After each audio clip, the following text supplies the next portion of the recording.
काश किसी करोड़पति लड़की की नजर मुझ पर पड़ जाए और उसे मुझसे लव एट फर्स्ट साइट हो जाए, एकदम दीवानी हो जाए मेरे प्यार में। फिर वो मेरी बीवी को 50 लाख रुपए ऑफर करे और बोले कि वो भी मुझसे शादी करेगी। नहीं, 50 लाख तो कम है, अब इतना भी मैं गया गुजरा नहीं हूँ। कम से कम 5 करोड़ तो कीमत होना चाहिए मेरी। फिर वो 5 करोड़ मेरी बीवी को दे के मुझसे शादी कर ले। अब जब वो इतनी अमीर होगी तो फिर नौकर चाकर गाड़ी बंगला ये तो सब मिलेगा ही। एकदम से गाड़ी बंगले वाला हो जाऊंगा मैं, मजा आ जाएगा। फिर घर पर हम तीनों मजे से रहेंगे। कभी वो मेरे लिए अंडे उबाल कर लाएगी और कभी पहले वाली मेरे लिए पनीर टिक्का बना कर लाएगी। यस। इतनी देर से अंदर बैठे हुए हो, जो चप्पल छुड़वा के लाए थे वो फिर से टूट गई है। जाओ छुड़वा कर लाओ।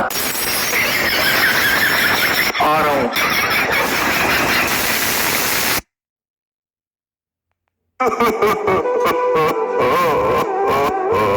क्या हुआ नवाब साहब, आप इतना गमज़दा क्यों हैं? बेगम, आज हमारे दिल का सबसे करीब, हमारा वफादार, हमारा अजीज कुत्ता इस दुनिया से हमेशा हमेशा के लिए रुखसत हो गया। और उससे भी ज्यादा हमें गम इस बात का है कि उस कुत्ते की ही वजह से आप हमारी जिंदगी में दाखिल हुई थी। आपने हमसे निकाह किया था, याद है आपको? नवाब साहब, हमें वो दिन बखूबी याद है जब हमारी निगाह आपके अजीज कुत्ते पर पहली दफा पड़ी थी और वो हमें किसी भी कीमत पर हासिल करना था।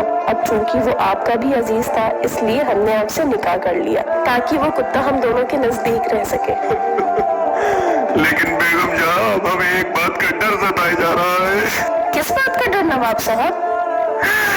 इसी बात का कि आपने उस कुत्ते की वजह से हमसे निकाह किया और अब वो इस दुनिया में नहीं रहा है, तो कहीं आप भी हमें छोड़कर। नवाब साहब, इस बात का तसव्वुर तो अपने ख्वाब में भी नहीं कर सकते। हम आपको कभी नहीं छोड़ेंगे। आखिरकार आप हमारे मरहूम कुत्ते की आखिरी निशानी जो है, और हमें आप पर पूरा यकीन है कि आप हमें कभी भी कुत्ते की कमी महसूस नहीं होने देंगे। क्या मतलब बेगम? मेरा मतलब आप हमें बाजार से नया कुत्ता ला देंगे। अभी लाते हैं।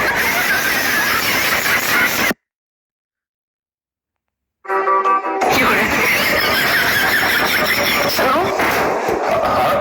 मैं काफी दिनों से देख रही हूँ, तुम मेरे पर बिल्कुल भी ध्यान नहीं दे रहे हो। तुम्हारा कहीं किसी औरत के साथ चक्कर तो नहीं चल रहा?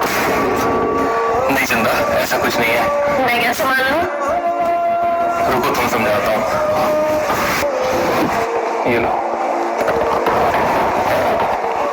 अरे वाह, मेरी फेवरेट मिठाई, खा लो। खाओ।